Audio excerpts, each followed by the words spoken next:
Now, warranty is a stipulation which is not so essential to the main purpose of the contract. It is secondary, the breach of which gives a right to the party to claim damages. You cannot repudiate. You have a right to claim damages. You have a right to claim damages. In respect of this area, I want you to understand what is the subtle line of distinction between condition and warranty. Both are stipulations. Both are representations. In one case, it is very essential. In the next case, that is warranty, it is not very essential. It is secondary. It is only secondary. Not that it is not at all important. Not so important as a condition. If the breach of condition is there, it can be treated as a breach of warranty. If there is a breach of warranty, it cannot be treated as a breach of condition. So this I want you to remember. Breach of a condition may be treated as breach of warranty. As if warranty is broken, I would like to treat. It's okay. But if there is a breach of warranty, that cannot be treated as a breach of a condition. If there is a breach of a condition, you can repudiate the contract. If there is a breach of warranty, you cannot repudiate. You can only claim damages. These areas I want you to be thorough with. And when we say there is a warranty, what are the implied warranties? First of all, you should try to know. I want to buy a boat. So boat is the important thing. So I want to buy a boat and say it can carry say 5 tons. But the seller gave me the boat, it could carry only 4 tons. I cannot reject. I cannot reject. I cannot just say I don't want the boat. If the seller says that the boat can hold up to 5 tons, the carrying capacity is 5 tons, then if 5 tons are not there, condition is broken. But if the condition is boat, and you have not bothered about the tons and all that, you have not specified anything, it has not been represented like that.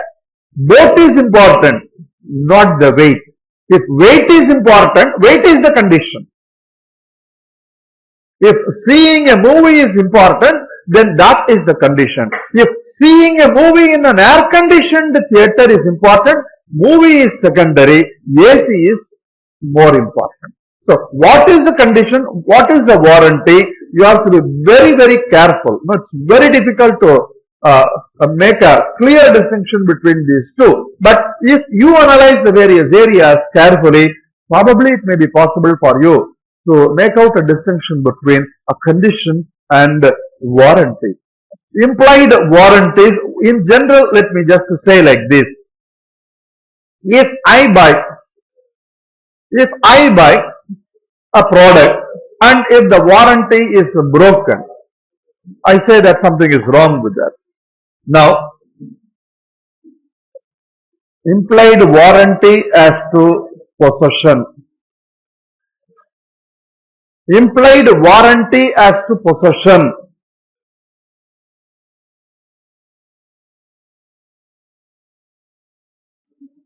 There should be no encumbrance. This is not directly related in any way to the topic that I am to discuss here, but still you can understand the meaning. Suppose I have a property, and on the property, suppose I have taken a loan, and if a perfect mortgage is created, then the fact of this mortgage will be noted very clearly on the relevant papers. Now, you want to buy a property, whether the property is free from defects or not. So you can go to a sub-registrar's office and you can just tell your name, survey number, name of the owner and other related details, and you pay the requisite amount of money. Then probably you may be asked to wait for a day or two, or time may be specified. You can go and get a paper. You can see who was the owner before 30 years. After that, from whom the property was transferred to this owner, and from whom he got this property, and now who is the owner. All these details will be there. Now it is free from defect, etc. You can know. You say it is called as, you are right. What is the name of that? EC. Encumbrance certificate nu பேரு இருக்கு. வில்லங்கம் இல்லா சான்றிதழ். அது வில்லங்கம் இருக்கா இல்லையான்னு தெரிஞ்சுக்கலாம். You can find out whether there is an encumbrance or there is no encumbrance. Encumbrance, if you say, it is villangam. Whether any charge is there, whether there is any different any defect is there, etc. You can identify very clearly by getting that EC, encumbrance certificate. Now, when I buy, I repeat, when I buy a property, and I must have, when I say property here, Sale of Goods Act, whatever is the property that you have got, goods, I should have a complete right to have possession of goods, enjoy possession of goods. When that right is available, there is no encumbrance. Just like what you have for you better get out of the class. Having chosen to become a chartered accountant, you have chosen to become just an ordinary servant for a chartered accountant. You have come to the class to learn. You have no right to disturb your own neighbor, even if he is willing to subscribe to your view, because you are dissuading that individual from learning. His object is to learn, but your activity is such that it disturbs the mind of the other fellow, pollutes him, and perhaps there is a derailment concept. I don't want that to happen. You have no right to disturb anybody. So, when there is no encumbrance, you have got a right to have complete possession of the goods, enjoy it against the whole world at law. Just like you have got just in rum and just in personam you have got, I have a right to enjoy the property against the whole world at large. So this is the one thing that you have to remember. Do I have a right to enjoy? Is it a right that is available to me? No one will come and disturb and say it is his own, etc. Then, okay. So there should be no encumbrance. So this is another implied warranty. I should have an undisturbed possession. Title should not be defective. I should not suffer. I buy a typewriter and somebody comes and claims it is his own, but I got it from someone who says is the owner, but somebody else claims it to be his own. Now my possession is disturbed. If charges are there, mortgage is there, and that is not revealed to me, and as a result I suffer, I say there is a problem relating to encumbrance. Implied warranty is actually broken. If possible, let me just give you what is called one or two specific cases, and if you feel yes sir, I would like to answer, we would like to answer, please understand this area.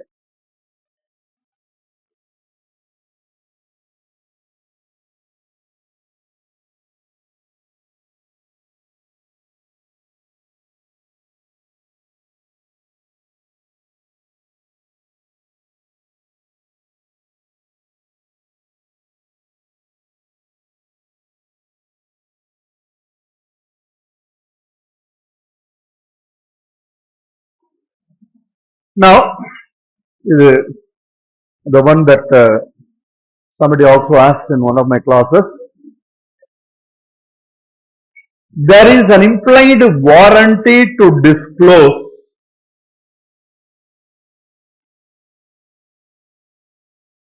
suppose the goods are of such type, like say dangerous nature. If the goods are dangerous, if the nature of the goods is such that it is dangerous, then it is your duty to inform. There is an implied warranty. Inherently the goods are dangerous, then there is an implied warranty on your part to disclose. Now, a person sold a tin of disinfectant powder. Disinfectant powder.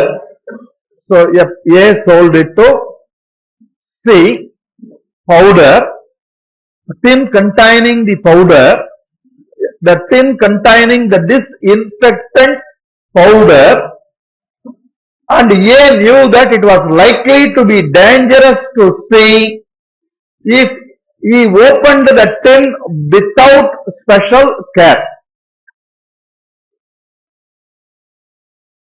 So, tin is there, I am not undermining the authority of anybody. I am not underestimating the capacity of anybody. I am not saying you do not know.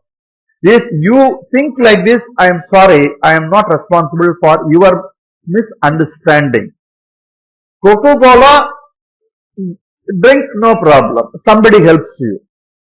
But if I myself know how to uncork it, how to open it, well and good. But now you have got the Coke. As you are in the urban area, problem is not very much there for us, for you, for me. But for the first time you are being exposed to that concept of getting Coca-Cola in the tin. You do not know about that Coca-Cola. You go ask for Coke. Then you don't know how to open it. Of course. Then you have to, a hook-like arrangement is there, and you have to just insert your finger into it and then pull it up. Then automatically you are able to open it, and then you have a nice time with the Coke. Sir, it is Coke and it is not going to disturb you. But even that Coca-Cola, people say that if you use it in toilet, and toilet is very clean. Because it contains so many chemicals. Sir, it is not my duty to make a comment on the product of Coca-Cola company.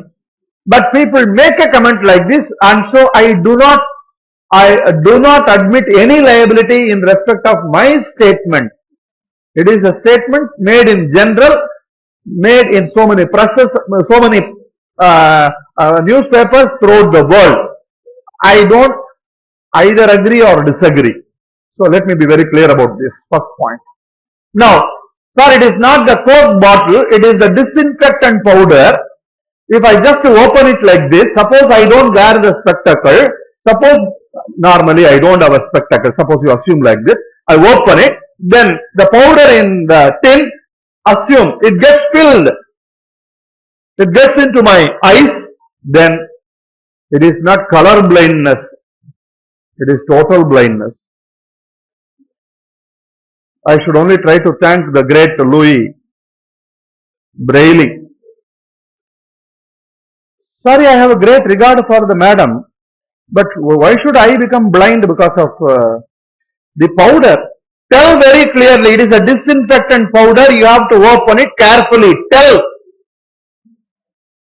So there is an implied warranty that you have to disclose that the product is dangerous in nature, and if you open it without proper care, it is going to affect you.